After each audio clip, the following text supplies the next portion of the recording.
Hello, welcome back to the channel. Today's video, I just want to talk about real estate um, and the mania that took hold of real estate over the last few years.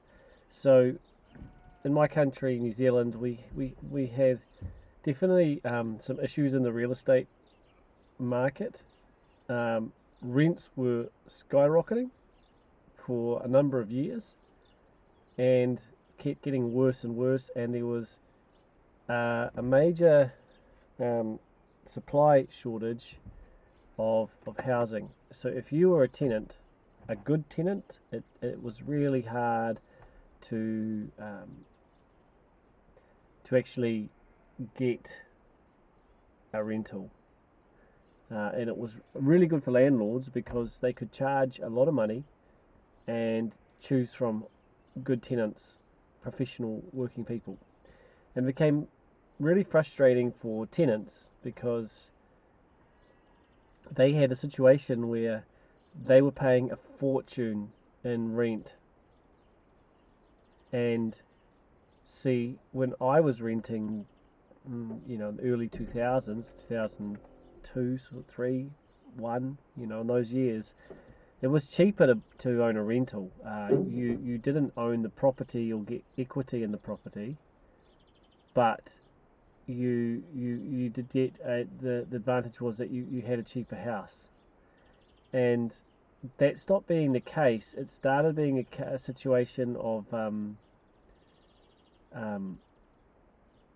it wasn't cheaper, and you didn't own the home, and landlords were making a lot of money and keep getting richer because the real estate would keep going up, and they would just accumulate more and more properties, and you really just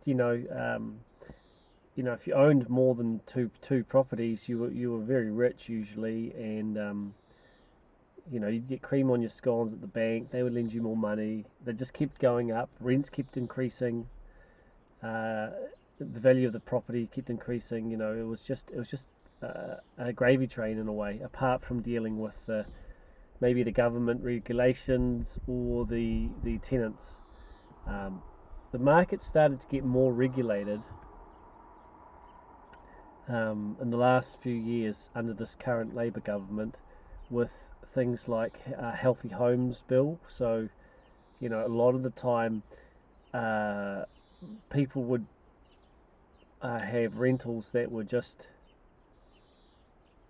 terrible condition, mold, freezing cold, no heating source, uninsulated, just not a nice place to live.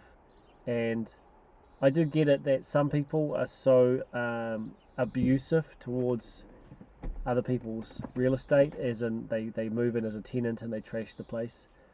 But there was also good tenants too. I know the landlords were against the bill. I'm not sure. I mean, if you have young children and you can only rent out a house that's cold, damp, unhealthy, creating sickness, well, the taxpayer also gets that bill in the healthcare system too, or the jail system if the kid grows up to be a statistic, which might still happen anyway. But that bill came in. That was unpopular with landlords. They overall hated it. I guess anybody who was going to provide a warm, dry home did it on their own merit, and anyone else was probably going to resent having to do it. And however, they said they passed the cost on to the tenants, but they were hiking the rent continuously as the interest rates went down. So when they say, oh, well, now I've had to spend some money on my investment because I was forced to by the government, oh, well, the tenant's got to pay for it. But the tenant was paying for all these rent increases on a lot of property that had been purchased for 120,000 was now worth 650 or something, and in the meantime it had untold, been paid off by a tenant. So, I mean, I do wonder how much of it was just greed, but let's move on from that. There was that. Then they brought in a tax clause, so you used to be able to claim interest deductibility or as an expense, and that got changed so you couldn't. And there was capital gains taxes. If you bought a house and you sold it within 10 years, you had to pay a capital gains tax. So, I mean that you couldn't just speculate on property as much. And these were some factors, and they say that push landlords out of the market. I think that even with those things, the way that it had been going, I don't know if I believe that pushed people out of the market, because, and it might have for some people, but for a lot of landlords, they'd had it pretty good the last few years. Like if you were a long-term landlord, like if you'd had property for 10 years, the last 3 or 4 years was just like a gravy train, or it should have been anyway, in accumulating wealth.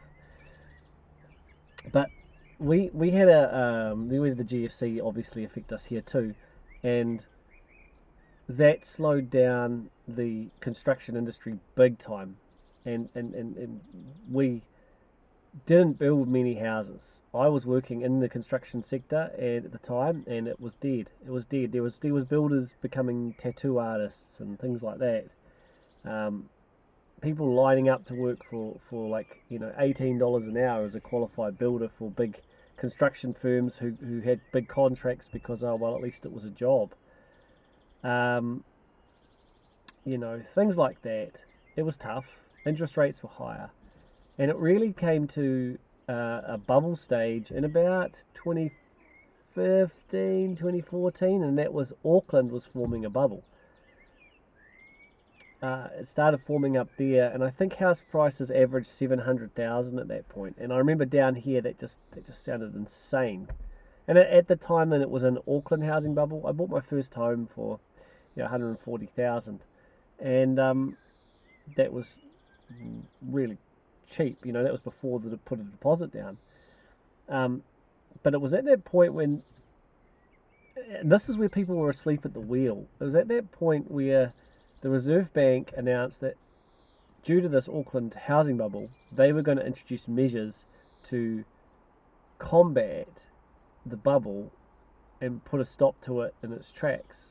And this was the right thing to do. Now, anytime you talk about raising interest rates, homeowners hate it. They just want low interest rates, cheap mortgage, and that's understandable. But the thing was, we started raising rates, and that would have been at least significantly slowed down the rise in house prices. But as they raised rates, our dollar here started going up because all the other countries were at zero and doing quantitative easing.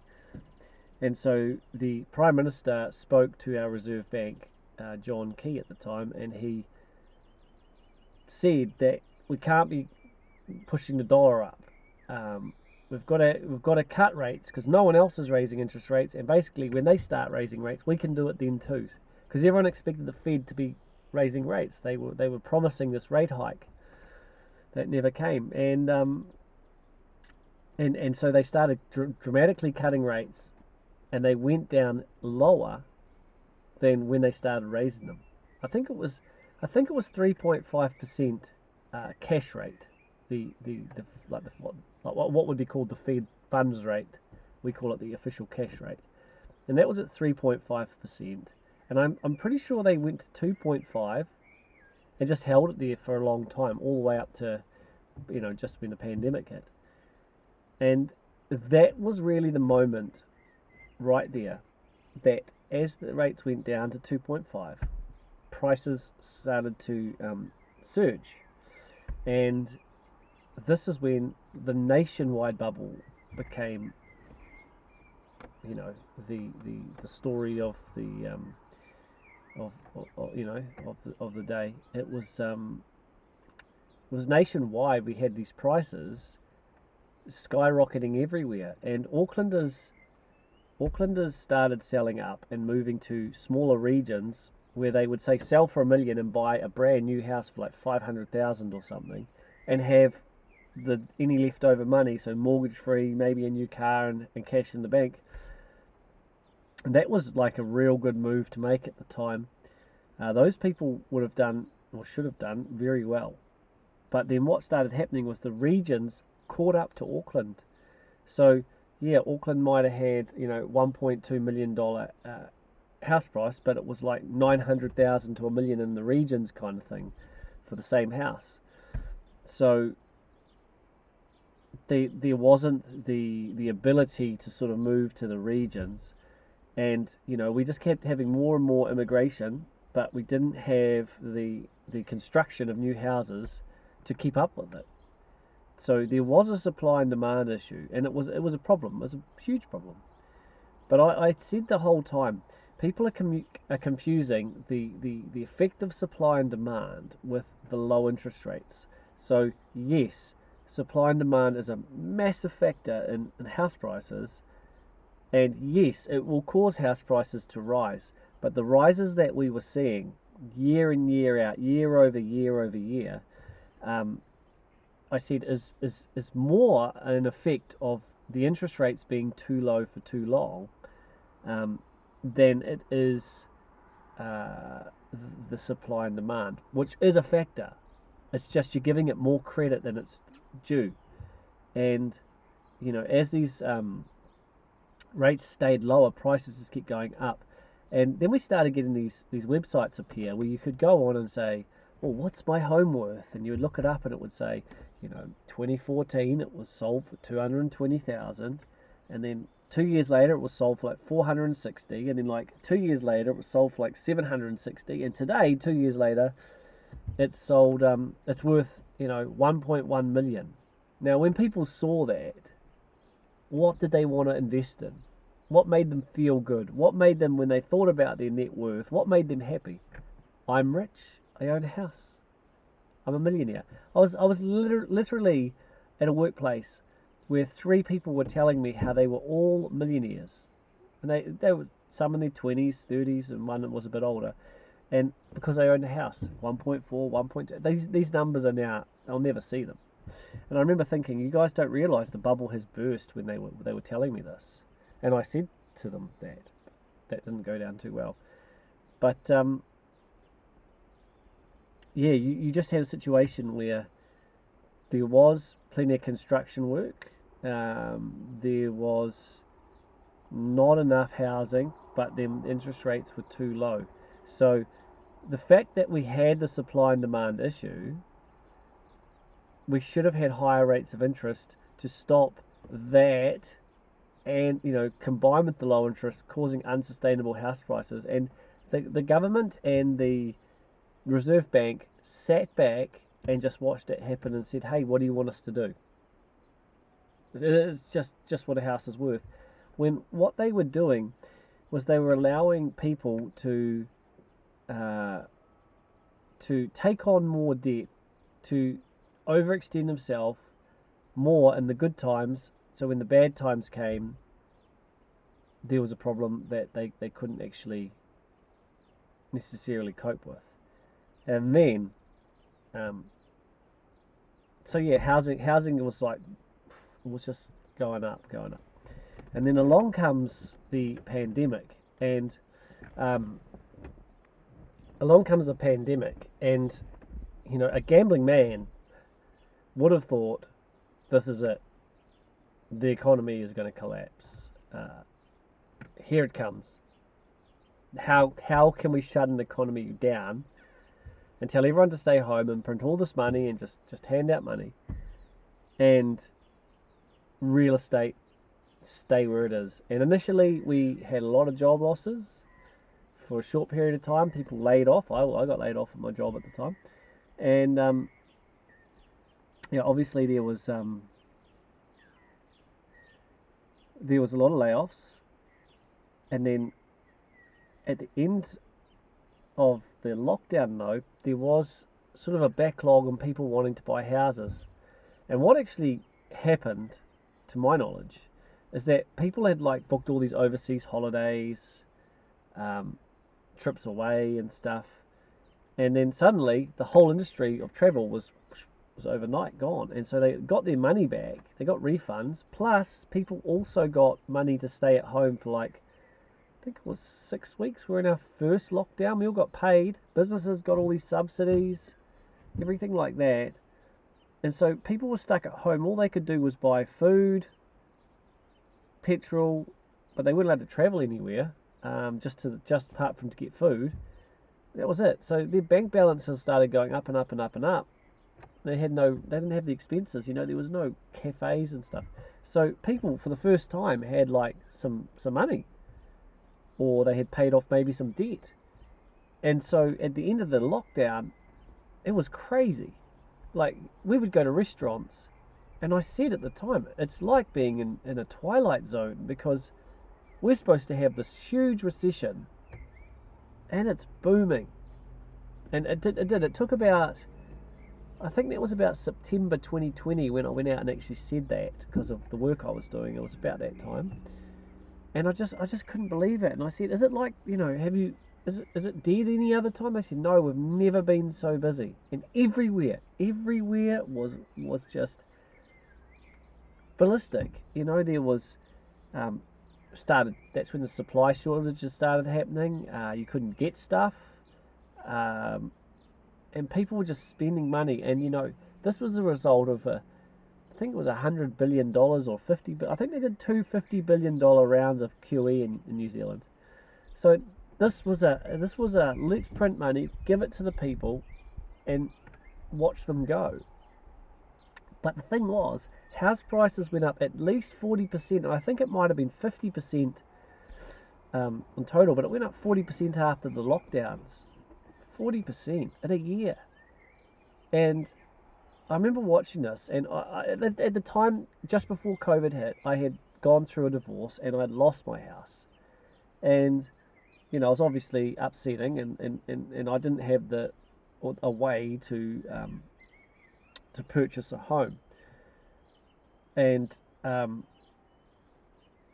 had a very nice home before the divorce. It was a very beautiful home. And, I remember saying to Mum, like, I could look at this like, oh my God, that's it. It's over for me. Like, I've just been wiped out 40,000. And I had. I just sold the house as we went into lockdown. I would have thought I was getting at the top of the market, I guess.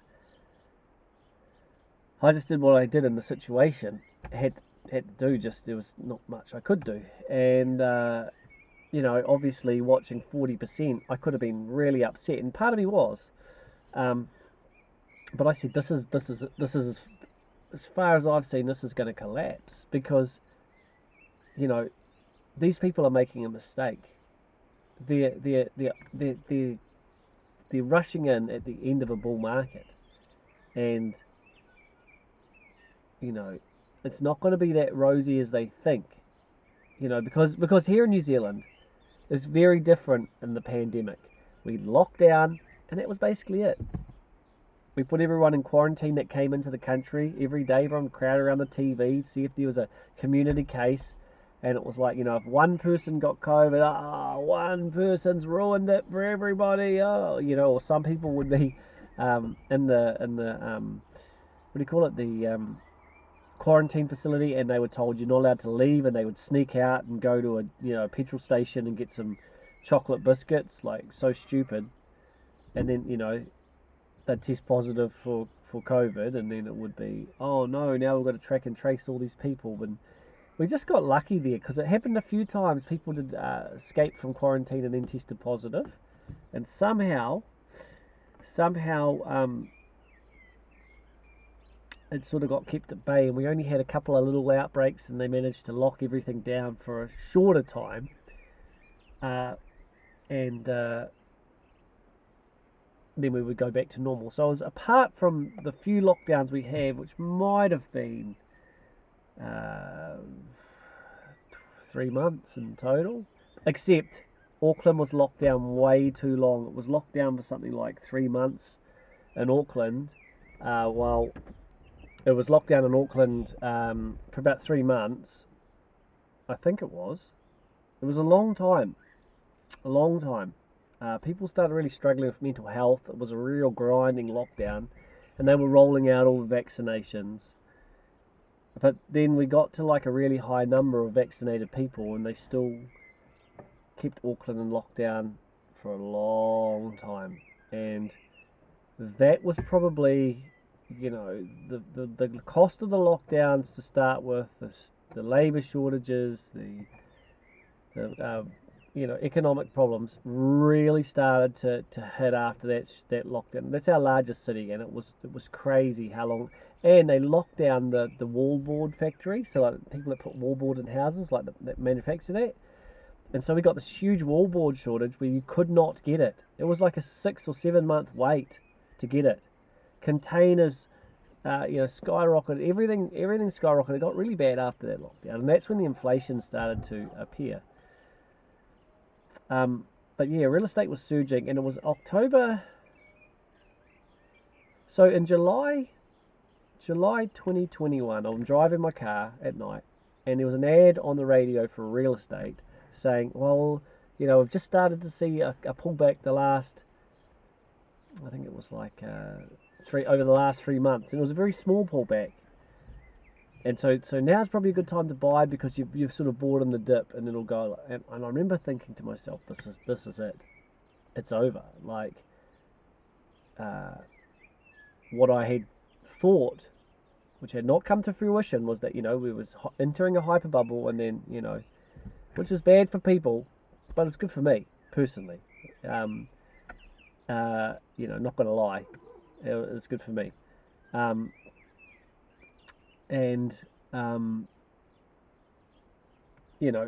said this is probably it. I'm probably right, and I should be happy that I didn't buy in and get wiped out twice, by declining real estate prices and get that sort of stress. But I said that was about it, and then October was really, on the way to October, it was just downhill. And then I'd actually said at that time, so I made the prediction, and I said that I was talking to my mum about it, and I said, I reckon what's going to happen is we're not going to see a crash this year in 2021. This is when it started coming down for those, and then like July. We're going to see it slow and a slight correction that's not going to concern too many people. And I said around January, February, March next year, it's going to get really hard to sell a house, where people will start going, oh, Bob, do you know anyone who wants to buy a house? I've got a real good one for sale. Whereas before, you could just sell them like in days. Dropping your price was just something like you wouldn't even consider dropping your price. Like, you'd have to be crazy, unless they offered you some kind of, we'll buy it right now, but we want a discount, and it was handy for you to sell it right now, or something like that. So that's really what happened. And then you start seeing the listings of houses for sales, and it's February, March, boom, they just stuck on the market. And some houses have sold. But anything that's been left on the market has seen this happen. Just a grinding, depressing slide downwards. And it's when do you want to get off the merry-go-round? Because, of course, if in March your agent presented you an offer that was $100,000 less than what you were asking, and you said, no, not taking that, $100,000, that's out of the question, right? And now, say 3-4 months later, they're saying you need to drop the price $150,000. It's like, I should have taken that $100,000 less, because that's $50,000 more. And what if I don't get my $150,000 less offer? What if nothing comes in? and then they might drop the price. Look, we need to drop the price again. Sorry, there's no interest at 1.2 million, and so you drop the price again, and maybe someone does come in with a stink offer and you don't take it, and then suddenly you got to drop price below that offer. Or maybe people thought, I'll pull it off the market and I'll let the market recover. Everyone's panicking. But what's happened is, as those prices have gone down and down and down and down, interest rates keep going up and up and up. And so, and if you look at all the predictions that the banksters have made,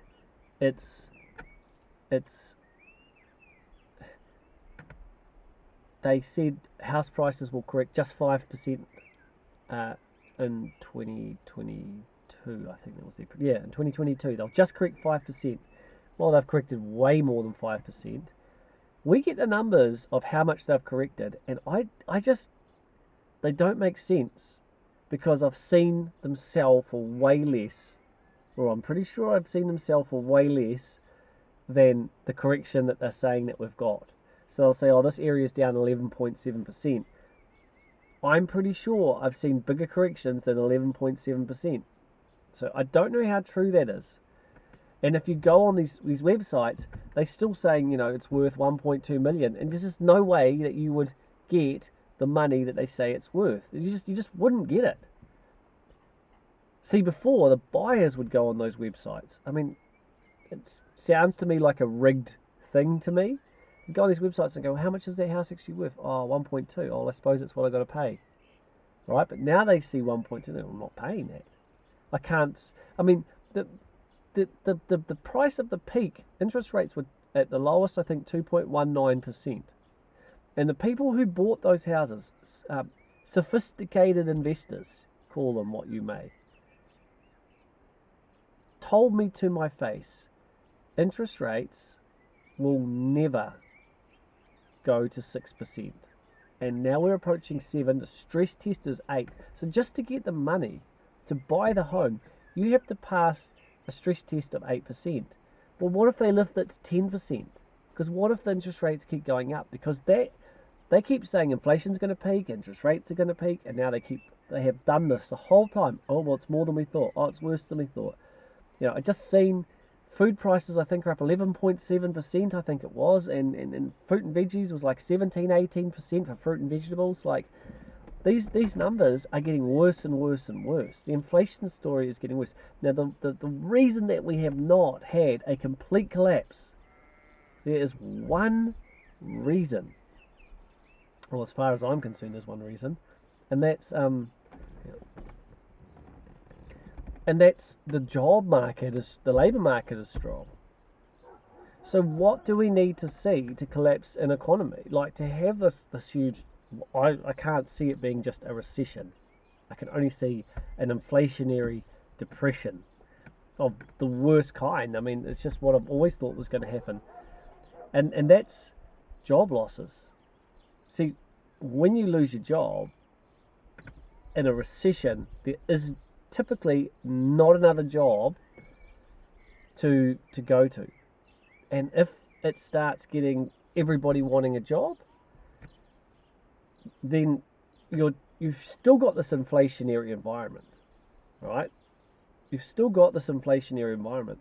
And the employers might say, well, yeah, I've got a job, but I'm not paying you what I was paying you before. So suddenly your cost of living's up here and you're being offered less of it. Like, your wage will say here, now you might get a wage offered here in a job you may not like, or might not be your field of expertise. So this is, with the inflation still is a problem. So you're just getting poorer and poorer and poorer. Like, this is a huge problem. And how high do the interest rates actually need to go? Because right now, I'm speculating they need to go a hell of a lot higher than what they are. They could need to go twice as high, 3 times as high, 4 times as high when all is said and done. The currencies have gone, I believe, have gone over the point of no return. They've overcooked the economy. They've left interest rates too low for too long. They haven't acted fast enough to fix the problem, and to rein in this inflation with raising interest rates is excruciatingly painful. It is going to cause a huge problem in the construction industry. That is going to be the one that gets rocked the hardest. You are going to see a line of construction workers unemployed, because who can build when the cost of living is skyrocketing, the cost of construction is skyrocketing, and interest rates are pushing the cost of construction to unaffordable levels? And what is our immigration going to look like if we don't have, like more people start leaving the country? Let's say they go to Australia because there's a job over there or more opportunity over in Australia. So they let this happen in 2000, after 2008. People were leaving in their droves. They called it the brain drain. Anyone with a brain who could offer some, doctors or nurses or something, or accountants, lawyers, engineers, they were just going to the highest bidder, and it wasn't here. Here was no work, businesses failing, slow, no opportunity, no growth. So people left. There was a huge problem. What are you going to do about the brain drain? They were saying to the Prime Minister at the time. It was a big thing. So if we get the brain drain again, all our talented people start leaving, our construction workers start leaving, and the thing is, because of the low interest rates after COVID, I think there's been over 150,000 new consents for builds in the last 3 years. So, these consents, these 50,000 consents, are jobs that are being done now. Now, I believe those consents are going to slow. In 6 months, as I said in the last video, Westpac has, was it 50,000 or 50,000, I think, clients coming off low rate mortgages onto high rate mortgages. Now that could be their business folding, that could be them a mortgagee sale, that could be them a marriage splitting up from the pressure of the finances. It could be so many things, bankruptcies, so many problems with those 2% mortgages going to 7 or 8% or 9%. Because who knows what it's going to be when that rolls over, but it's going to be higher, no doubt. Well, I believe so, and so you're going to start seeing the layoffs.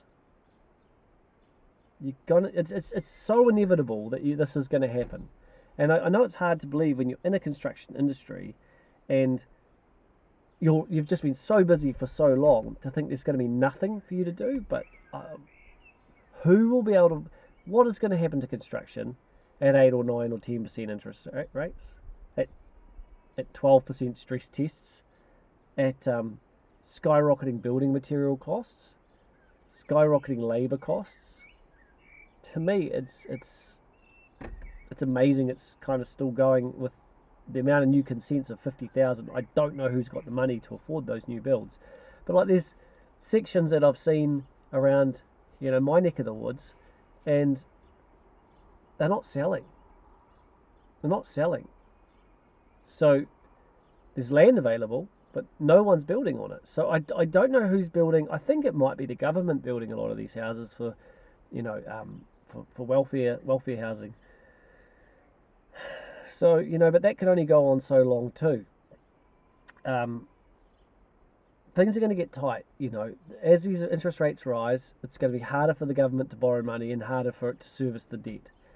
And come January next year, the fuel tax of 25 cents a litre is going on to to fuel. But that's going to affect food costs. It's going to affect every cost, because everything is on a truck or a train or a bus or a whatever. So it's going to affect all those costs as well as the fuel costs. So that could add 2 or 3% to our inflation. Who would know? And so where are we headed for housing prices now? Well, I don't see it as, this. I don't see it as that it's going to recover anytime soon, because I think we're going to be in an economy. Either they cut interest rates and they just create this hyperinflationary environment, which is going to be terrible, which could spell the end of our currency. or we're going into a brutal high rate environment across the globe, you know, and we could still have, you know, we're gonna have energy shortages. There's a pipeline that's been blown up, right? So energy prices are going to surge across Europe this winter. You know, if we're importing, like New Zealand's so dumb, we shut down our own mines and import Indonesian coal. But if Europe is buying that Indonesian coal for more money than we're able to pay, then if we want it, we have to pay at least that. You know? So if there's a coal shortage, what are we going to do? We're going to pay for it. And everything runs on electricity and the price has to go up. So this has been, I guess the lesson that you want to learn is this. Just because something is a certain way for a long period of time in your life, that doesn't mean that it's always going to be that way.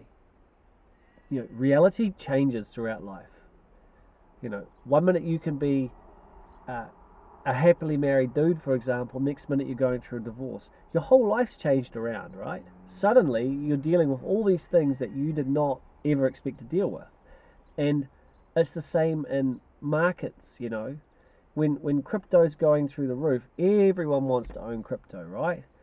And when it goes down, you know, okay, some people think this is a buying opportunity. I don't think so.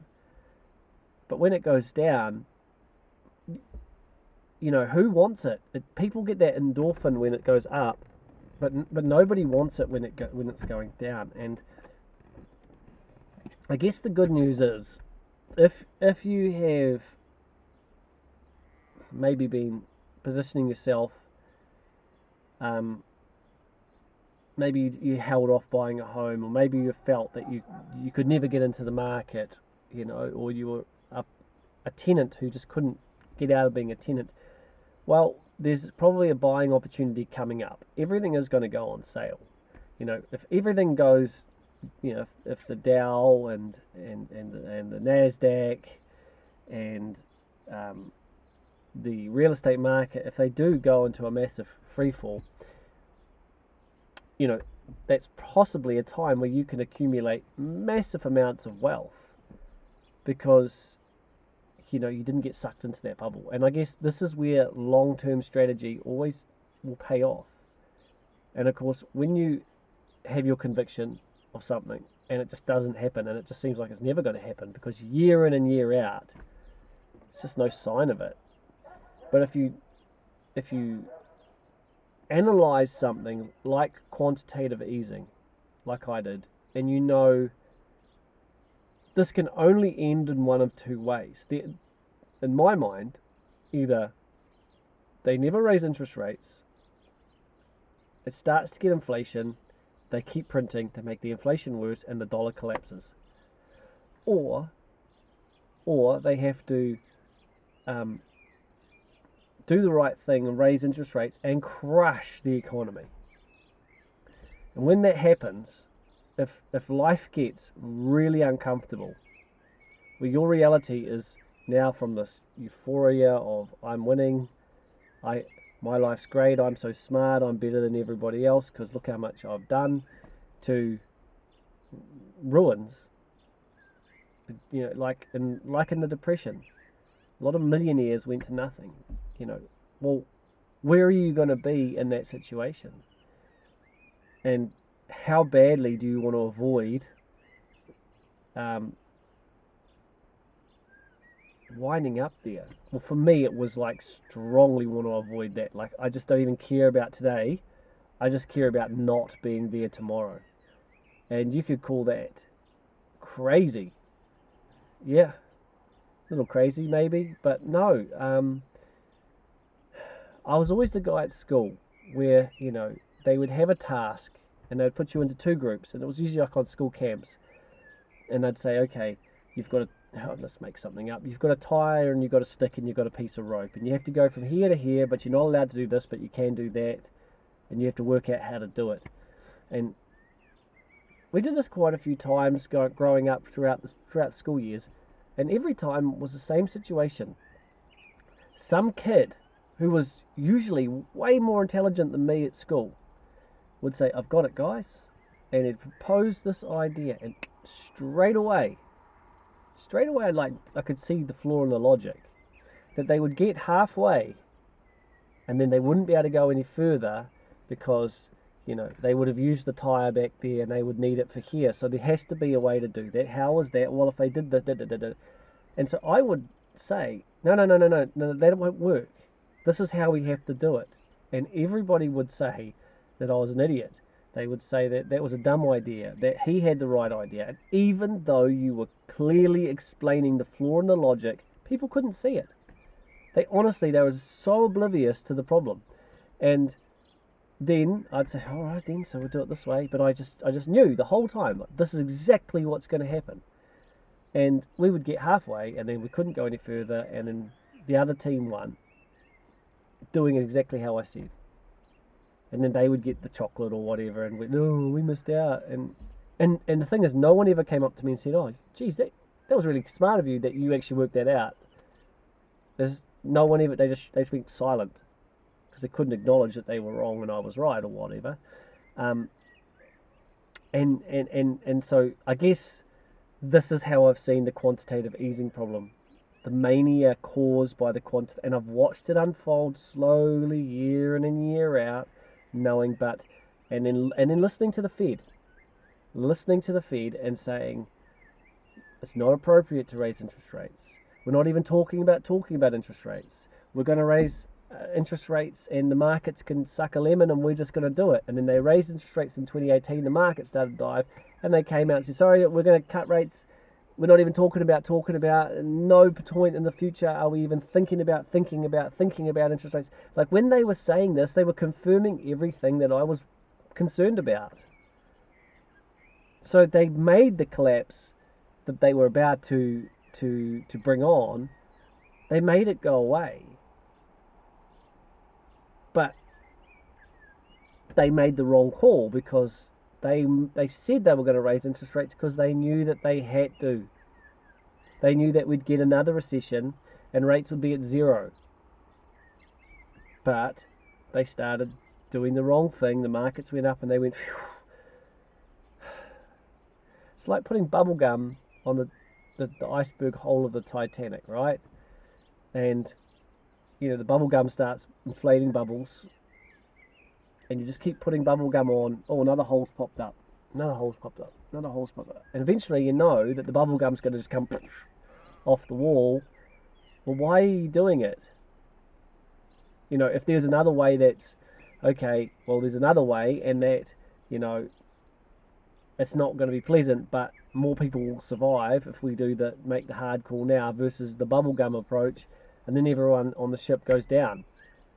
It's short-term thinking, and it's just, in life you want to have long-term visions, long-term thinking, and you want to be able to look at the actions that people are taking today as to what that action will result in down the track.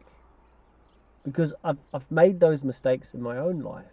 I made some poor choices in some of the things that I've done, that if I look to the outcome of that situation, I was where I was because of a sum total of all the choices I'd made leading up to that point.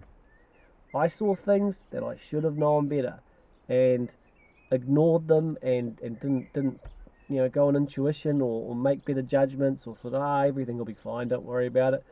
And then suddenly it's not, and it's a problem for you. And so, in that short moment of time, 10 years, it seems like if you're worried about a collapse for 12 years and it hasn't happened, that seems like a long time until it actually happens. And you're like, glad I saw that coming. Anyway, I know this has been a long one, but I hope you found the story of our real estate market and my sort of take on it insightful. And until the next one, peace. And thank you for subscribing to those who have.